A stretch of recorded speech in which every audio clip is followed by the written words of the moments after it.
ରାତିରେ ମାନେ ଅନ୍ଧାର ହୋଇଯିବା ପରେ ଗୋଟେ ମାଟି ଜାଗାରେ ଘରର ଆଖପାଖରେ ଗୋଟେ ଛୋଟ ଗାତ ଖୋଳି ନେଇଯିବେ ଓ ସେଥିରେ 5ଟି ଶୁଖିଲା ଲଙ୍କା, ମନେ ରଖିବେ 5ଟି ଶୁଖିଲା ଲଙ୍କା, ଲଙ୍କାର ଡେମ୍ଫ ଛିଡ଼ାଇବେ ନାହିଁ କି ଭଙ୍ଗା ଲଙ୍କା ବା ଅଧା ଥିବା ଲଙ୍କା ନେବେ ନାହିଁ।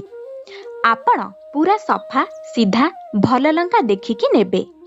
କୋଉଠି କିଛି ଯେମିତି ଭାଙ୍ଗି ଯାଇ ନଥିବ, ପୁରା ସୁନ୍ଦର ଲଙ୍କା ଦେଖିକି ନେବେ ଏବଂ ଆପଣଙ୍କର ଶତ୍ରୁଙ୍କର ନାମ ଲଗାତାର ପାଟିରେ କହୁଥିବେ।